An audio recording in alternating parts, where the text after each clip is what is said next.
Good morning mga ka-wonder from Da Nang, Vietnam. And for today's video ay pupunta tayo sa isang French village dito sa may Da Nang, Vietnam. Actually, itong tour na ito ang isa sa pinakasikat na tour dito sa may Da Nang, Vietnam. So it is called the Sun World Bana Hills Tour. So nag-book ako ng ticket ko sa may Klook and in-avail ko yung merong bus shuttle from Da Nang papunta doon sa may Sun World Bana Hills. Dahil mga 30 minutes yata away yun sa center ng Da Nang. And after ng tour natin, ibabalik tayo dito sa may Da Nang, sa may hotel natin. So ngayon, medyo pangit yung weather. Actually, kaninang umaga pa umuulan. And anong oras na ba? 8:11 na at 8:30 tayo susunduin ng ating bus shuttle dito sa may Da Nang. So, see you na lang kapag nandun na ako sa may Bana Hills. Let's go! Hi, ka-wonder. So, nakasakay na tayo ng bus. Maulan pa rin yung weather. Tapos, yung kaganapan dito sa bus ngayon.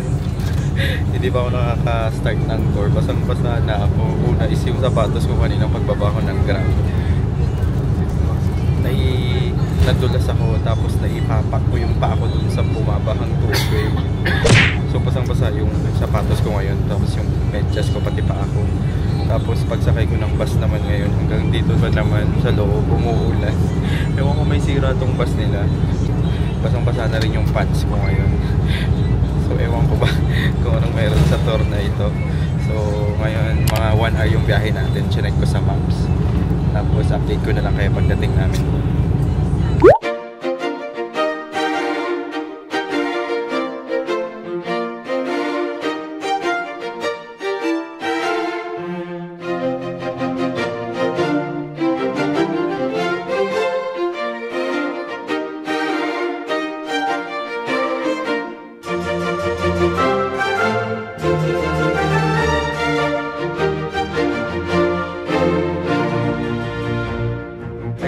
So nandito na tayo ngayon sa loob ng Sun World Bana Hills dito sa may Da Nang. And based dun sa nagtanong ako sa customer service ng Klook, QR code na lang yung ipipresent natin sa entrance, and direct entrance na pala tong QR code natin.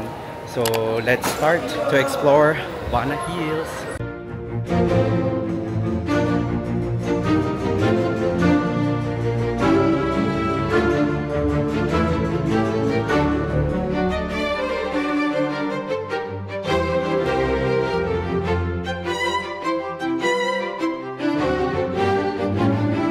So, nandito na ako sa may cable car station. Bali, may mahabang pila dun sa baba kanina. Tinanong ko kung ano yun. Dun pala yung papunta sa may Golden Gate. Yung may kamay, ganun. So, siguro mamaya na lang natin yun itatry kasi sobrang haba talaga ng pila. Ngayon, so unahin natin is yung sa French Village na ginawa nila dito sa may Da Nang, Vietnam. So, sasakay tayo ng ganitong cable car. Pakita ko sa inyo. Yan. So yan yung cable car na sasakyan natin paakyat sa taas. Doon. Ang daming cable car oh, hanggang doon oh.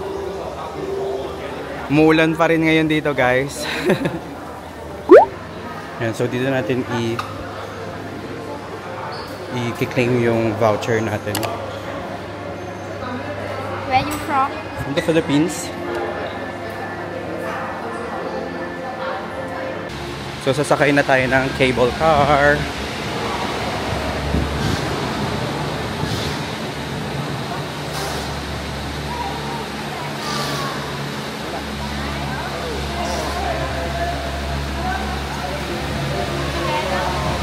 No.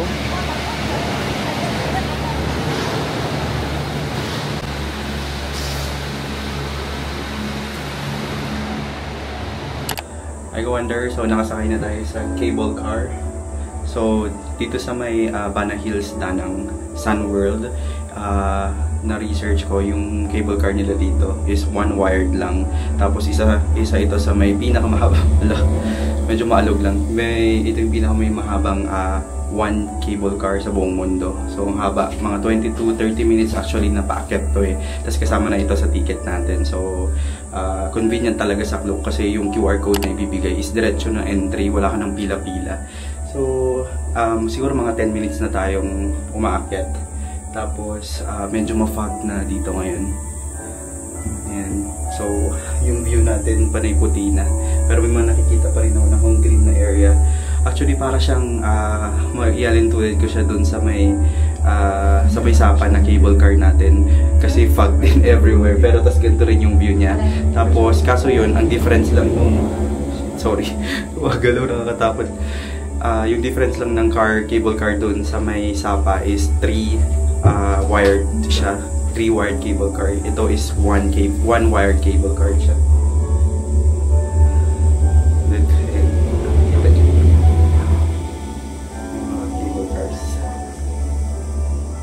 Wow! May waterfall sa likod natin, guys. Ganda. Tapos, yung mga cable cars. Iwan lang natin.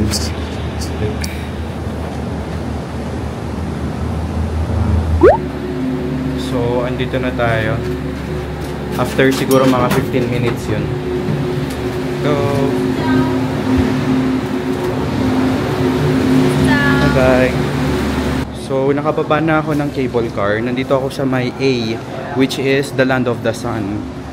So nandito yung Alpine Coaster 1. Yung pwedeng sumakay ng coaster. Sasakay pa tayo? Hindi.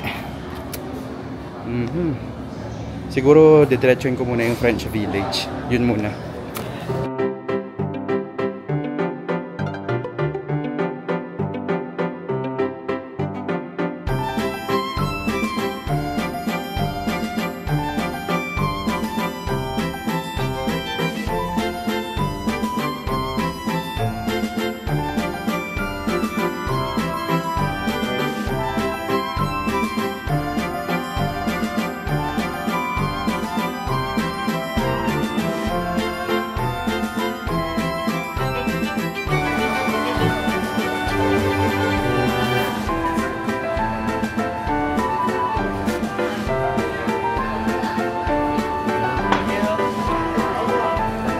Hi Commander! So andito tayo sa Beer Plaza dito sa may Sun World. Dito sa may Sun World Danang, Vietnam. Syempre, nasa Beer Plaza tayo. Syempre, di mawawala ang beer. So nag-order ako ng beer. This is 70 Vietnamese dong. So around mga 150. Pero grabe yung baso. O, tignan nyo. Mas malaki pa nga ata sa mukha ko to eh. So tikman natin. Ang sarap. Perfect beer for this weather. Yan o, foggy weather. Grabe. Saya. Cheers! Siyempre, kapag may beer, may pulutan. Yan, popcorn. Yan, nakuha ko lang to dun sa hotel. Dinala ko na lang dito. So, chill lang. Yung iba parang tarantang-taranta sila kung saan sila pupunta. Ako hindi ko alam kung saan kasi ako pupunta, kaya nag-chill muna ako dito sa Beer Plaza. Kaya dito yung parang interesting. So mamaya ikot pa tayo doon. Sasama ko naman kayo.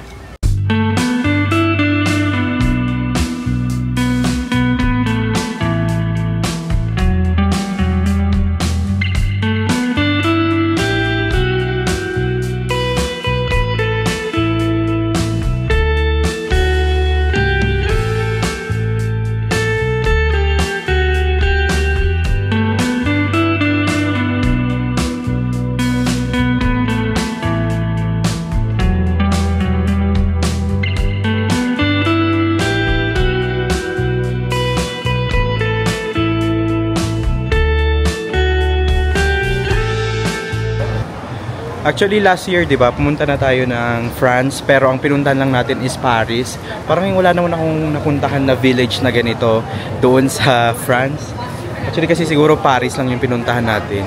Tapos pumunta rin kami ng Versailles. Hindi ko maalala kung ganito yung mga structure nila kasi ito parang bato-bato siya eh. Ayan o. Siguro yung ibang part. Ang naalala ko lang kasi doon sa pinunta natin sa Versailles is yung mga kwarto niyang napakalaki. Ang dami talagang kwarto sa bahay na yun. Ewan ko kung ba't ganun. Siguro kasi syempre ano siya, hari kasi siya. So ngayon, grabe oh. Ngayon naglalakad tayo sa isang French village dito sa may Vietnam. Tignan nyo. Xin chào. So Xin chào means hello in Vietnam. Wow, look at those structure. Medyo foggy lang kaya hindi natin makita ng gaano. Parang simbahan to. Ay, hindi. It's a hotel. Ano, Hotel Denise. Ganda. Wow! Ganda ng simbahan. Look at that. So, pwede sigurong pumasok.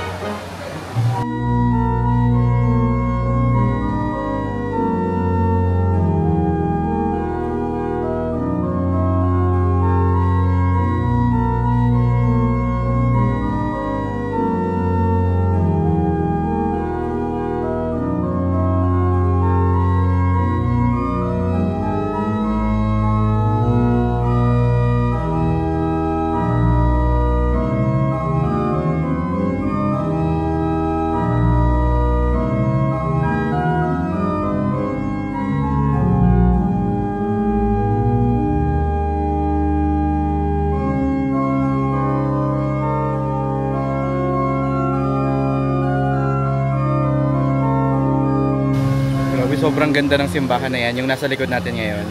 Ito, ganda talaga. Nasa harap lang siya nung Sun World na parang plaza na pinupuntahan dito. Picture taking spot din yan dito sa may Bana Hills. So, pa-picture muna tayo or ipatong ko na lang tong camera ko. Buti na lang tong ginagamit kong camera, yung Osmo Pocket 3. Ang ganda ng mga shots niya kasi sumusunod na siya sa akin. So, kahit ipatong ko lang siya, pwedeng-pwede na siya sa pang solo travel talaga. So, mag-picture muna tayo.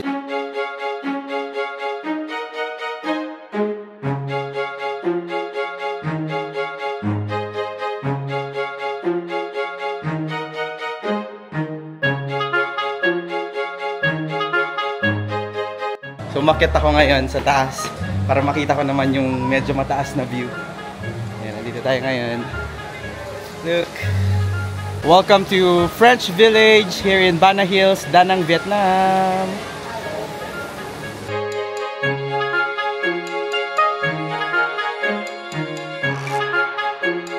Like a wonder, so time check lang tayo. It's already 12 noon dito sa my French Village. So medyo nag-clear na yung fog, pero ngayon medyo may umaambon na. Pero at least ngayon nakikita ko na yung mga itsura ng mga castle. So pakita ko sa inyo. Yan na yung mga iba't ibang restaurant, yung iba dyan castle, yung iba dyan parang mga coffee shops, ganon. Tapos ngayon, pupunta tayo sa may Eclipse Plaza. So nakita ko dun sa map, maganda daw puntahan yung Eclipse Plaza eh. So ang ganda nito. Wow! Itong nakikita naman natin ngayon ay itong Eclipse Plaza and the Lunar Castle. Grabe, ang ganda niya. Wow! Para naman siyang Louvre ng Paris, France. Pero ibang shape lang. Parang pa-triangle siya. Cone. Cone pala yung shape niya. Hindi siya triangle. Kasi pag triangle, 2D yun. Pag cone, 3D yun. Meron pa tayong mga K-pop group ba itong mga to? Binivideoan sila eh. Binivideoan din natin sila.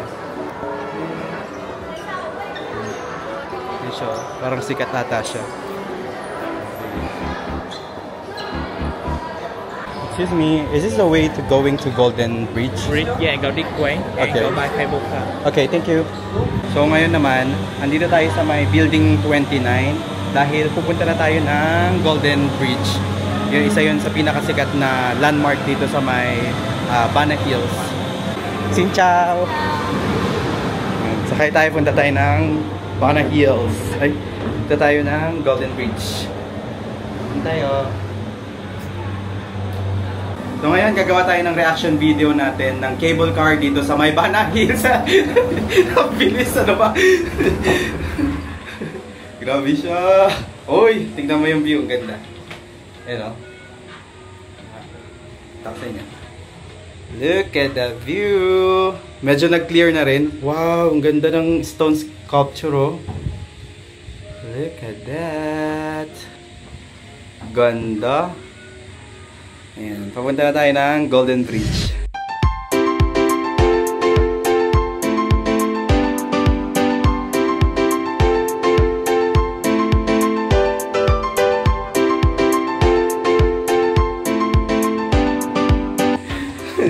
Medyo scary yung papuntang Golden Bridge.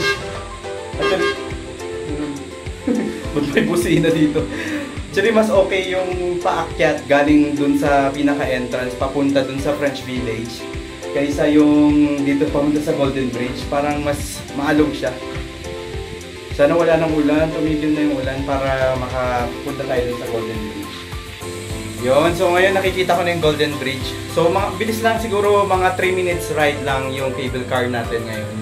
Matagal talaga yung kanina. So yan na tayo. Oh my God. Ayan, pababa na tayo.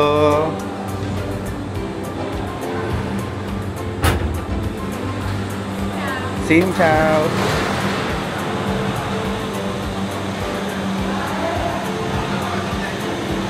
Ga Bordeaux.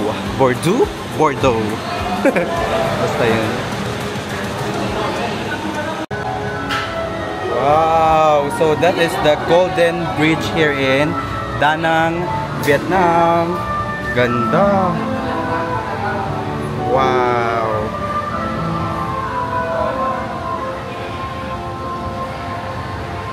Oh my God, sa picture ko lang to nakikita dati. Oh my God, sa picture ko lang to nakikita dati. Ngayon, nandito na tayo ngayon. Tapos makakaakyat na tayo. Oh shit. Video pa more. Muntikan ka ng mauntog. Ano ba yan? Muntikan na akong matsubsob doon ha.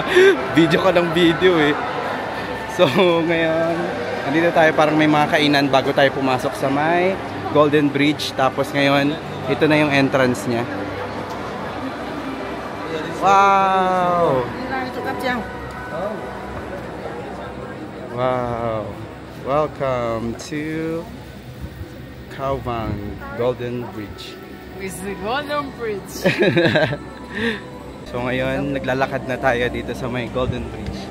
Actually, medyo maraming tao. Tapos may mga nagpipicture. So tamang anggulo ko lang talaga dito. Ayan, pakita ko sa inyo. Ayan, ang dami talaga nagpipicture. So hahanapan mo lang ng magandang spot talaga. Kung saan okay. Ayan, ang ganda.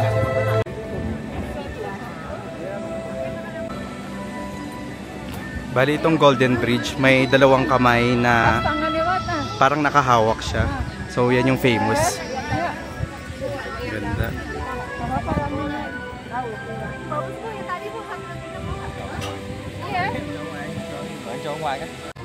Yan, so ganyan siya ng malapitan. Ganda. Welcome to Golden Bridge here in Bana Hills, Da Nang, Vietnam. So ito naman ngayon yung pangalawang kamay. Bali, malapit na tayo sa dulo. Yan, dalawang spots yung pwede nyong pagpicturean. Yung unang kamay tsaka pangalawang kamay. Pero actually, meron silang mga recommended na pwede nyong pagpicturean. Diyan, bumaba kayo, may hagdan dyan, papunta dyan. Tapos dito, yan, dyan sa baba niyan, maganda rin yung view. So try natin pumunta. Pakita ko sa inyo. Tapos may photo spot dito, pero pila-pila siya kung para makapag-picture kayo. Papunta dyan. So andun tayo kanina. Dito yung sinasabi kong ibang spot para makapag-picture kayo ng maayos. Yan, ito yung nakikita ko sa may mga vlogs minsan sa bandang baba. Bali parang may garden kasi dito sa baba. Yan, pwede kayong mag-picture dito. Wow, ang ganda. Yan, mas konti yung tao dito, tapos makikita nyo yung buong view ng kamay ng Golden Bridge. Yan yung isa, tapos dito naman sa kaliwa natin yung isa. Ganda.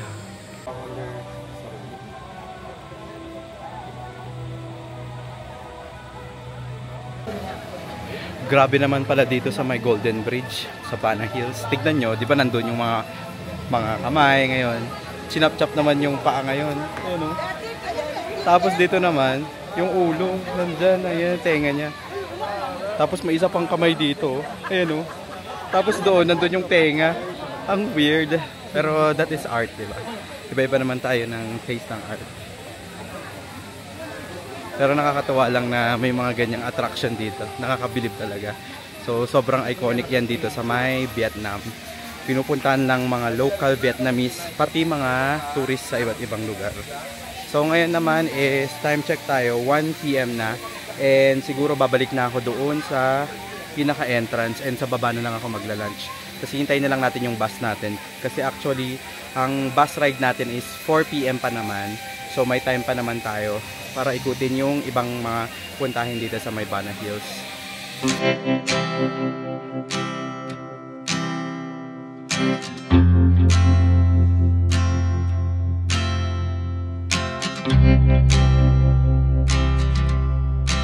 Next stop natin, pupuntahan natin tong yung may pagoda. Yan, papunta siya dito.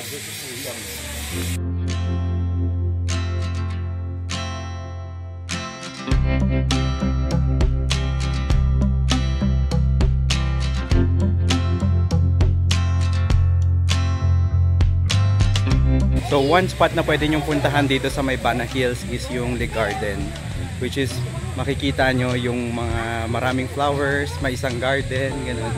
So andito tayo ngayon, pakita ko. We are here in Love Garden. Ganda. May parang babaeng nakadress ng mga flowers. Para siyang Versailles, oh. May mga pattern yung mga parang ano ba yun? Yung mga plants nila. Dito akala ko kanina parang totoong mga bata itong mga to eh. Ganda.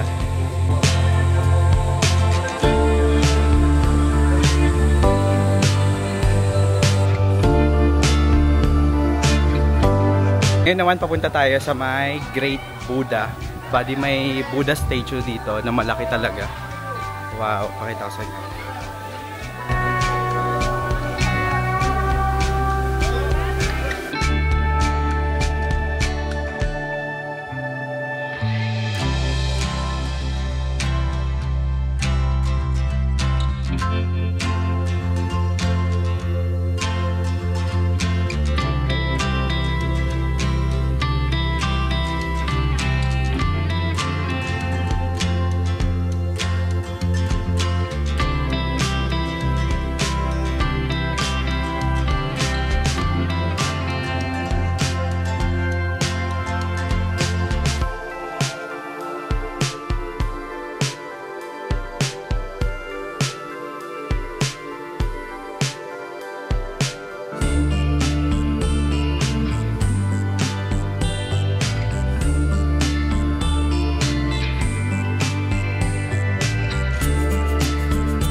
I wonder, so nakabalik na ako dito sa kung saan tayo dinrap kaninang umaga. Time check tayo, it's already 3 PM. So, ang bus ride pa natin pabalik ng Danang is 4:30. So, meron pa naman tayong 1.5 hours para mag-chill-chill na lang dito sa baba. Actually, biglang umaraw na eh. Nung siguro mga after lunch, ang ganda ng sikat ng araw. So, napakita na lahat ng ganda ng mga tourist attraction dun sa may Bana Hills. Okay na rin kanina, medyo foggy lang, pero iba rin yung vibe pag may fog, diba? Tapos iba rin yung nung umaraw na kasi sobrang init naman, kaya parang yun, medyo parang nangongo tuloy ako. Anyway, yung experience ko dito sa may Sunworld Bana Hills, dito sa may Danang, was a great experience. So, kapag naghahanap kayo ng medyo yung mix ng thrill, yung nature trip, tapos yun, colorful, and yung kapag trip nyo yung mga kamare, French Village, mga ganyan, sobrang ganda. Yung parang Harry Potter style, ganun. Yun, may mga gardens din kasi doon na ang gaganda. Mga plantita, ganyan, plantito, matutuwa talaga sila dito sa may Bana Hills. For me, yung pinakamaganda siguro na puntahan ko is yung dun sa gitna, yung may globe na Sun World, tapos yung may simbahan sa harapan niya. Sobrang ganda nung simbahan na yun. Pumasok ako dun sa loob kanina, di ba? Para siyang Gothic style na napuntahan ko sa may Germany. So, since parang European style kasi yung design ng village na pinuntahan natin. Kaya siguro medyo parang yung mga structure doon, yun nga, yung may mga castle, ganun. Parang nakapattern siya sa Europe. And nga pala, yung isa sa favorite part ko ron, syempre yung Golden Bridge, yung may dalawang kamay. Ang medyo off lang doon is yun nga, dami talagang tao. So talagang tatiming ka lang para magkaroon ka ng magandang shots. Pero may magandang shots naman ako dun sa bandang baba, yung tinuro ko kanina. So overall naman, sobrang recommended ko tong Bana Hills. Dito na muna nagtatapos ang ating another vlog dito sa may Vietnam. Maraming salamat sa mga nanonood, ganoon, sa mga nagla-like, nag-comment, ganoon. Also nga pala, meron din akong Instagram account. Pwede nyo ako i-follow. That is wonder_j_. And may TikTok account din ako, wonder_j lang naman yun. So, maraming salamat sa mga nanonood, mga ka-Wonder. And this is Wonder J saying, bye-bye mga ka-Wonder. Ingat. See you on my next vlog.